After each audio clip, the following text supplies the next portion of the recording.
It is Wednesday, the 23rd of October. Kia ora. It is great to have you with us, Morena. This is Breakfast. We have been evacuated from the TVNZ studios this morning as fire continues to rage at the site of the International Convention Centre in central Auckland, with road closures and evacuations in and around the city. We'll have full coverage and updates throughout the morning. Jenny May joins me in our backup studio with John out in the field. So let's get straight to news. Yes, the blaze at Auckland's SkyCity Convention Centre is still out of control. More than 100 firefighters have battled the inferno overnight and are still on the scene now. So let's go to John Campbell, who is on the street outside the convention centre. John. Morena, everyone. Good morning. Yes, I'm on the corner of Cook and Nelson. Nelson Street is closed if you're coming into town from here down. We're going to take you on a bit of a tour in a sec. We're kind of making the show up as we go along this morning because we've been evacuated from the building. But let's bring in a man who really does know what's happening. He is the regional manager for FENZ, Fire and Emergency New Zealand, Ron Devlin. Thanks so much for being with us, Ron. I know how busy you are. How's it going? The fire is behind us. We can probably see it in the back of shot. 17 hours since it started. How are you going? Yeah, I think, well, firstly, I just want to acknowledge the really good work that the women and men of Fire and Emergency have been doing during that 17 hours. It's been a long haul. We've rotated people in and out. Many will come back again today. And also the good work that's sort of done by Auckland Emergency Management, Civil Defence, Police, all the collaborated agencies that when you have a really big event like this come together to kind of show how you've got to support an event to bring it under control and get the city back to normal.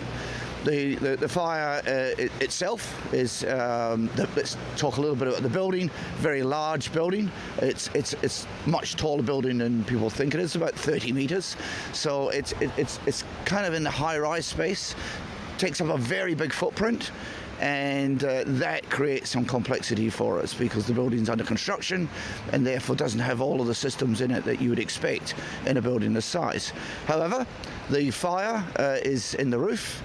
It's doing what we would expect it to do. It was doing what we were going to expect it to do, which is to sacrifice the roof because we couldn't get people on the roof for safety, right? And we couldn't attack the fire directly from underneath because of the quite enormous stud that sits inside there. So enable us to keep our people safe. And then contain the fire on its edges.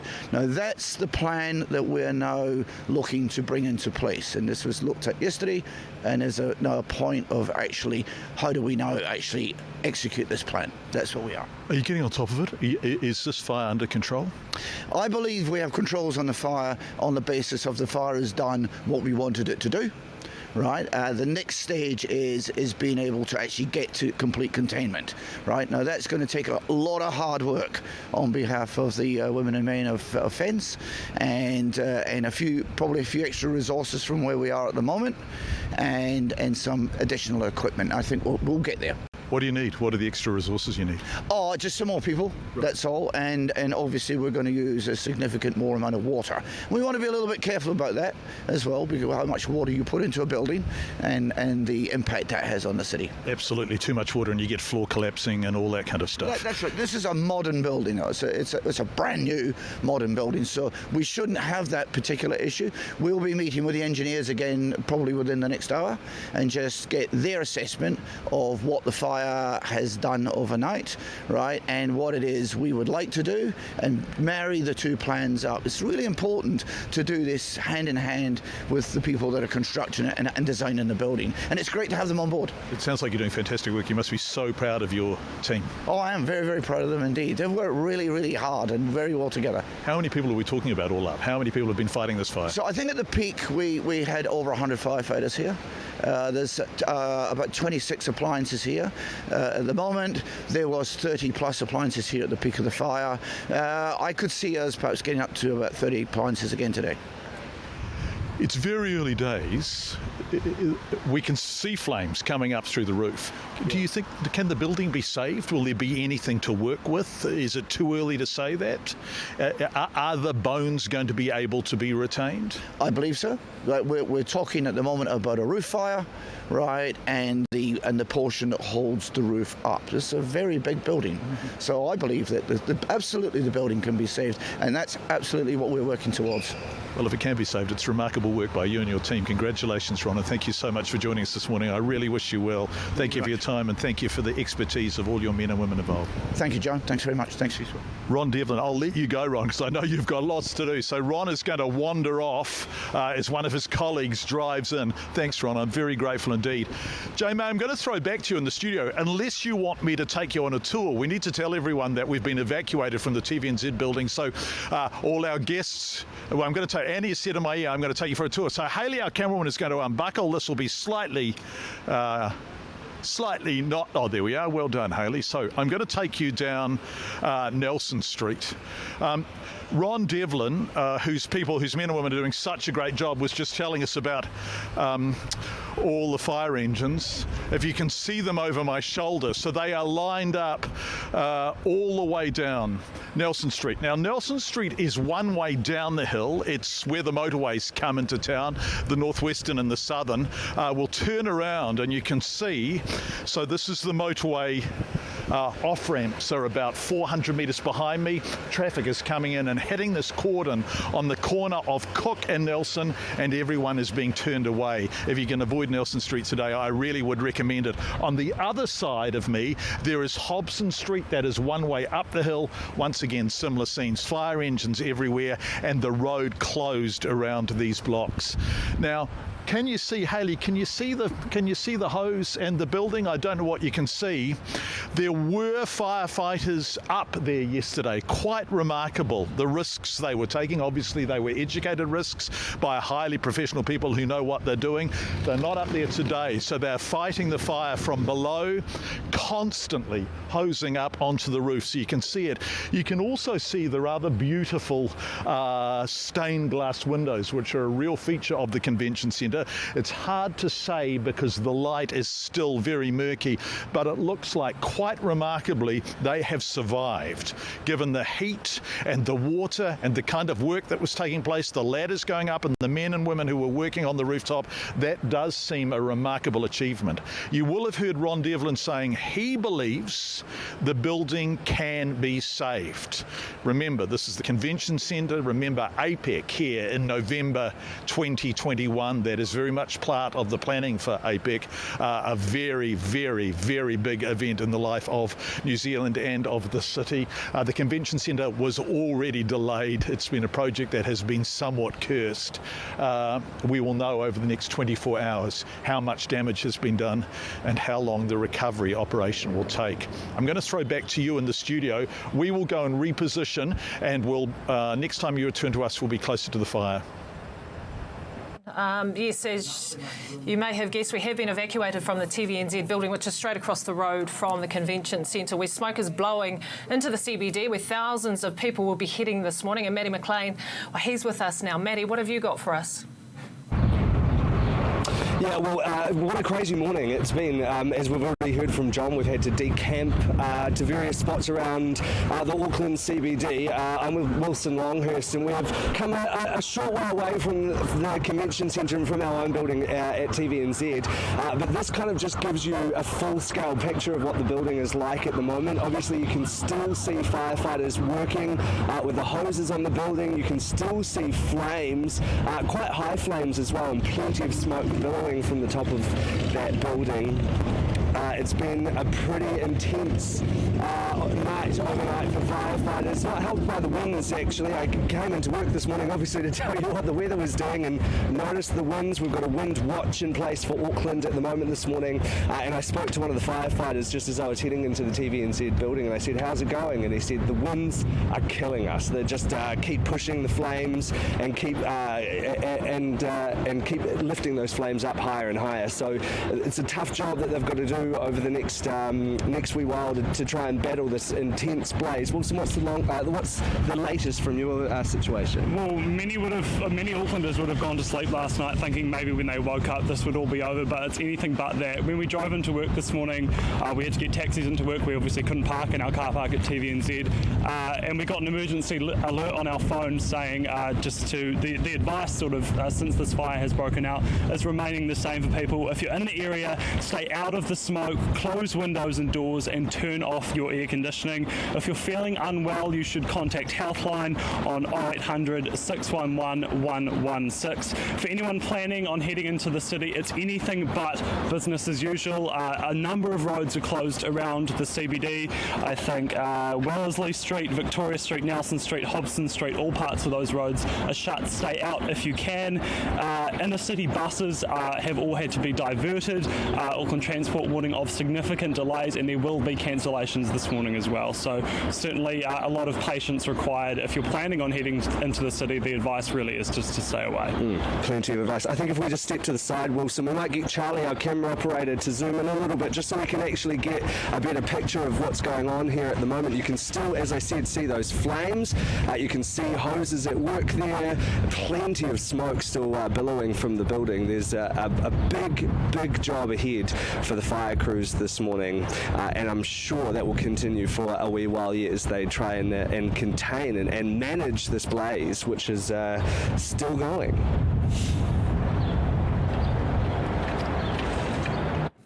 Thanks for that, Maddie. And as Wilson said, or both of them actually said, we've already been evacuated from the TVNZ Auckland building where breakfast usually broadcasts from. So we're coming to you this morning from a nearby location, but you certainly could smell the smoke when you walked into work this morning. So absolutely. We're just going with what happens and how it rolls throughout the morning. But we will have more on the fire in Auckland throughout the morning, so stay with us. Welcome back to breakfast. As you can tell, we are not in our usual studio this morning. We have been evacuated from the TVNZ building, as our building is right next door to Auckland SkyCity Convention Centre, which is the blaze is still firing. It's not out of control, but they definitely do not have it under control. The streets around it, Hobson Street, Victoria Street, Nelson Street and Wellesley Streets, will all remain closed until further notice. So if you can, just stay away from the area, and we will have coverage here throughout the morning. And obviously public transport is also going to be affected, but we were evacuated this morning around about 5:45. So we are in a makeshift studio, but we are determined to continue our coverage. So let's head to John Campbell, who is on the street, and I'm not sure who you're with, but John, what can you tell us from outside the convention centre? Morning, everyone. Well, that's it behind me. The convention centre is behind me. We're just across Wellesley Street from it. Now, I think you can see the enormous amount of water going in. There are hoses on all four sides of the convention centre. So that's Nelson Street, Wellesley Street, Hobson Street and Victoria Street. We were joined live, if you've just tuned in, we were joined live just after the program started by Ron Devlin, who is the regional manager for FENZ, Fire and Emergency New Zealand. He told us it's going well. Is it under control? Well, it's contained. In other words, it doesn't appear to be getting any bigger, but it is a very large building. It occupies basically an entire block. It shares that block with TVNZ, which is why we are out. It was felt that the fire was moving closer to our common walls, so we were evacuated at about 20 to 6. So what I can tell you standing here, and it's what Ron Devlin told me, is that the exterior of the building is remarkably intact. There doesn't appear at this stage to be exterior structural damage. So it's the roof, and that is gone. Forget about the roof. What's happening is an enormous amount of water is going in. Now, I asked Ron Devlin about that, and he said the building is really structurally sound. New, modern buildings. In an older building, that weight of water might cause floors to collapse. They're not concerned about that here. I'm going to wander down, because what do firefighters do after they have spent a night? Bear in mind, this fire's been going for over 17 hours now. What do? well, they come and find shelter because it's been raining quite heavily. So the engines are all around us up Nelson Street. I went to chat to them before. They're fantastic at their jobs, but none of them really want to be on the telly, but we'll wander along. Haley, our wonderful camerawoman, and I will wander along. So here they are with their their kit. So this is the night shift who, for the most part, I think they've done amazing work, absolutely amazing work. Very, very difficult conditions to fight a roof fire when you can't get to the roof, obviously. None of you buggers really want to be on the television with me, do you? You don't. You're just completely exhausted. I don't know how long. Does anyone want to tell me when you started last night? Young man, when did you start? About 6 o'clock. And you're just finishing now? Well, yep. It's a long shift, isn't it? It is a long shift, yes. We had a break of about an hour and a half. Well, you're doing amazing work. Thank you very much. Thank you very much. You'd rather fight fires than go on the telly. That's going to cost you a cake. Yeah, we'll get one delivered. Jonathan Williams. 7 o'clock you started. 7 o'clock. I'm going to come down to you. Where were you working? Where were you fighting the fire from? Top of the roof. Top of the roof. So were you up on the roof last night? Yep. What's it like up there? It's just impossible to put out. The wind's horrible. So actually, we should reflect on the wind. It's a really squally wind. It was all over the place, wasn't it? So that makes it a nightmare, doesn't it? Well, you just can't do anything with it. The wind's just horrible. Just can't put fires out with squally winds. No pressure. Water goes everywhere. So it doesn't put the fire out. You're doing amazing work. It's absolutely amazing. No, I'm serious. I know. You think... Yeah, you tired? Yeah, tired. Yep. Time to go home. So... Yeah. You had enough. What time did you start? About the same. 7 last night. Yeah. And you're carrying, so what you're wearing must weigh quite a few kilos, and then you've got the tank on the back. So it's actually really, plus the hose, plus up and down ladders and all that kind of stuff, absolutely exhausting work, and you've done 12 hours of it. Yep. Yeah. We don't keep it on all the time. Put it down when we can, but yeah, ready to go home. Well, I'm really proud of the work you've done, and I know that none of you really want it. You're just very polite people. I do want to say, on the record, you do an amazing job, and I know lots of people watching will want me to tell you that. So thank you. We really appreciate the work you do, not just here, but every time you turn up and risk a great deal to fight a fire for us. So thank you. We're very grateful indeed. Lovely to meet you, and I hope you get some sleep at some stage today. They're doing amazing work, these guys, and this is where we are on the corner of Nelson Street, and if you can avoid Nelson Street today, I really would. Nelson, Hobson, basically, if you know this part of the city, keep away from it, on the corner of Nelson and Wellesley. Behind us here, the command unit, St John. There'll be some issues with exhaustion and hydration, but thankfully, after those initial events, there don't appear to have been any other injuries overnight, which in the circumstances is quite remarkable. Anyway, Jenny May, I'm going to throw back to you, and we'll get an update from the fire bosses shortly. Thank you very much for that, John. So if you do work in the city, the advice is if you can work from home, please work from home. Otherwise, if you do have to travel into the city, just take a look at what routes that you can travel, and also that public transport has also been affected. And as John said, we will come back to him and our other reporters who are on the scene to give you updates this morning. If you haven't figured it out, we are out of the TVNZ studios. We have been evacuated from TVNZ at 6:45 this morning, but we are determined to continue our program and give you updates throughout the morning. Welcome back to Breakfast. We are coming to you from an emergency studio across the road from the TVNZ studios, as we have been evacuated this morning due to the fire at the Auckland Convention Centre. We were evacuated about 5:45 this morning. We could smell smoke throughout the building. Our building is not at risk though, and we're just doing it as a precautionary measure as the fire was coming close to our shared wall with the convention centre. Now, of course, this started at 1:10 yesterday afternoon, so this fire has been burning since then. There are road closures in place. If you work in the city, the advisory is to actually try to work from home if you can, and also the health advisory is to stay indoors. If you are in the city, stay indoors and keep your windows closed. And we will go to Matty, who is on the street outside the convention centre now with Wilson Longhurst, I think. Matty McLean. Yeah, good morning. We've stepped a wee bit away from the convention centre, mostly just so we can actually give you what we think is a pretty great view of what's going on at the moment. You can see the flames, you can see the smoke, that black, thick smoke, that's what it is, billowing from the building. Plus you'll see a massive fire hose with water squirting onto the building at the moment from the crews below.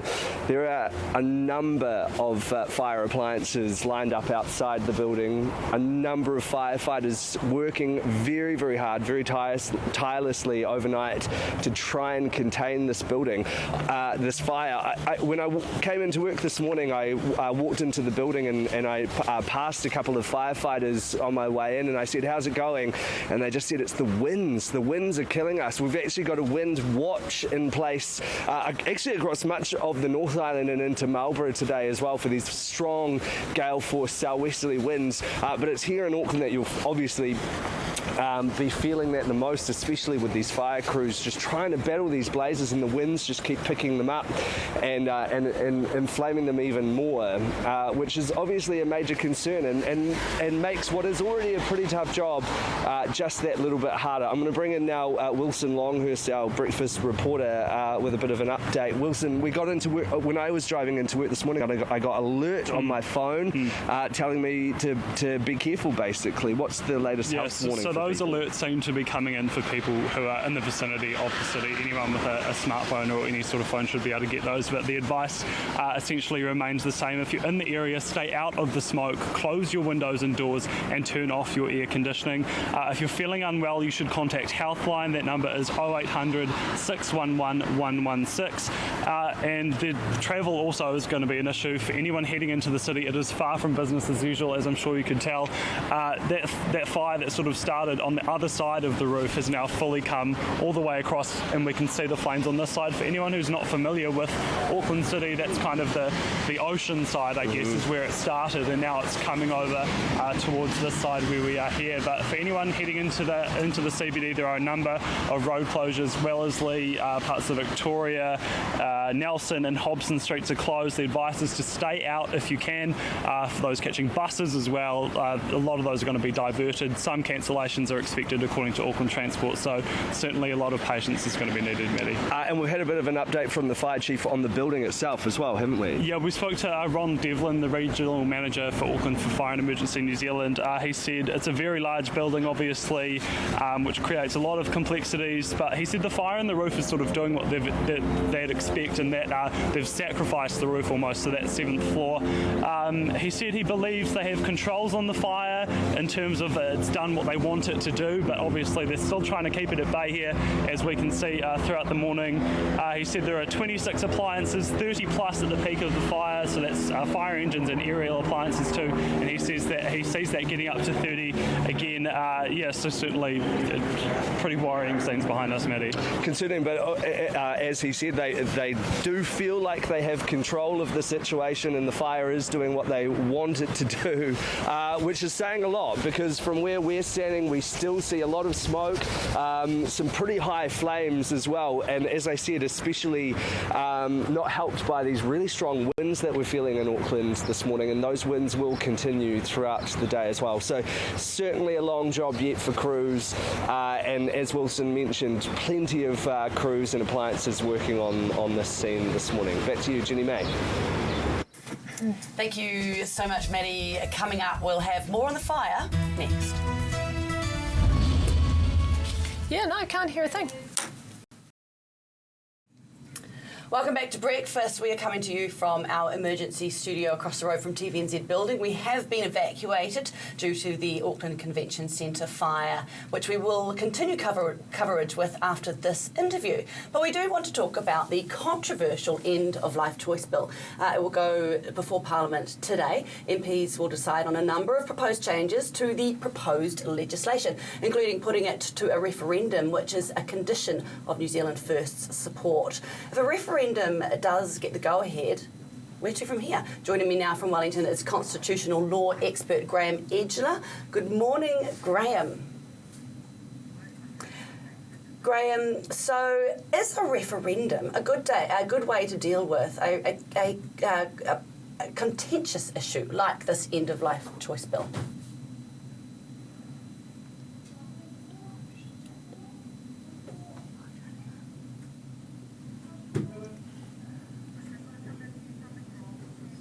So we have some technical issues there, of course, but so we will go straight to John Campbell, who is outside the Convention Centre fire in Auckland Central. John. My comms in? I'll just plug them in. Hang on. Bloody hell. Hey, where's this? Hello, am I on? I think we're on, sorry. Mick off. I think we're live on air. We are live on air. It's not a great place to be. It's cold, windy, and the fire's still raging, so not a great morning for the city. No, it's not a great morning for the city. It's behind us. And Hayley, can you see it in the back of shot? We've got it in the back of shot. There's a lot of water going and a lot of smoke, and we're still seeing flame. Have you any sense of what kind of damage this building is sustaining? Well, immense. Our office is right above that building, and we watched the fire from about 1:10 yesterday afternoon, and it spread quite rapidly across the roof. We still imagined that it'd be able to be put out when the firefighters arrived with the hoses. We thought, well, okay, beginning of the end, they'll get on top of it. I've talked to the fire commander. He said it's one of the most complex and difficult fires he's ever fought, and also the biggest. Alarm 6 is the category they've given it, and a normal big fire would be alarm 3. So this is big for Auckland, it's big for SkyCity, but it's going to have real implications for whether that convention centre can be completed on time for the APEC conference, which it was going to host in November 2021. And that's big, isn't it? APEC is big. And if people wonder why APEC is so big, it is New Zealand's opportunity to showcase itself to a world who often doesn't notice us, I guess most particularly North America, right? Yeah, and here was a brand new international convention centre, which was the perfect place, fit for purpose, to host that the leaders' meeting in November 2021. And, the convention centre was already delayed. That was causing real concern for SkyCity Convention, and now we're not looking at a situation where we will have to look, I think, at a plan B. I'm talking to the Prime Minister straight after this program just to work out where the government is at, but Foreign Affairs has got a strategy working with Council that there will be an alternative venue for the leaders' meeting, but clearly it won't be of the newness and the standard of this building. This building is, I've watched it develop week after week, and you're thinking this is going to be a great asset for the city, and now to see that it is a setback for us, but we'll get on top of it. Will the plan B potentially be out of Auckland? Is there a possibility, for example, to take it to Queenstown? I mean, I know this is very early days, but do you have any idea what the plan B may be? No, it can't be Queenstown. We're talking about, maybe 10,000, 14,000 people coming for Leaders' Week. It has to be Auckland, and there are alternative venues, but they won't be quite as fit for purpose as this will be. But look, it's still a little bit premature, but as I watched that fire envelop the building yesterday, I thought, well, this is not going to take months. This could well take years to get back to where we were the day before yesterday. It's a real tragedy for us. The building, and we were speaking to Ron Devlin, who is the Defence Regional Commander. The building seems structurally sound, so the damage is high. It's in the ceiling and the roof. Yep.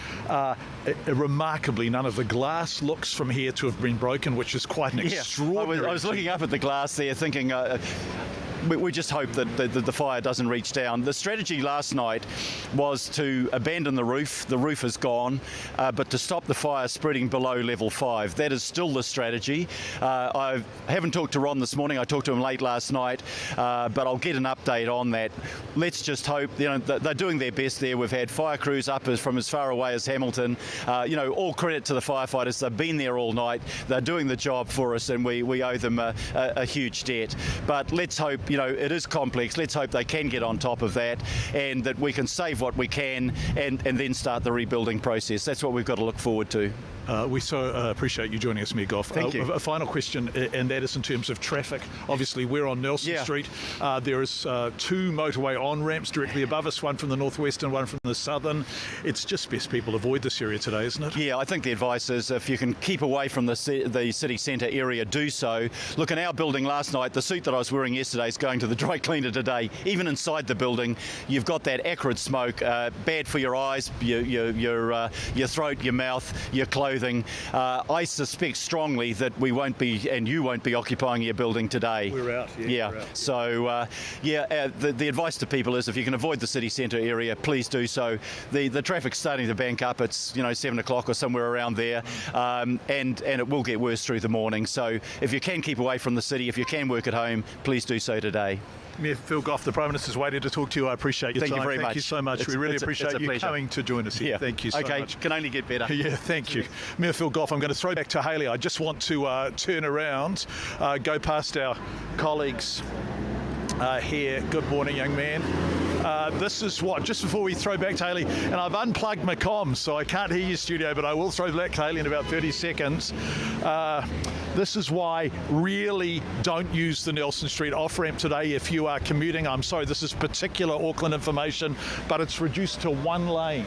So there are 2 bits of motorway that end the northwestern and the southern, about 400 metres up the road. It's reduced to 1 lane. You can't go north down Nelson Street. You have to turn off here. Just avoid this area. Later we will update the latest with our reporter Ashley Yates, who's standing by to join us live, but I am now going to throw you back to Hayley in the studio. We have been evacuated from the TVNZ building, but Hayley and Jay May are in a makeshift studio, I think.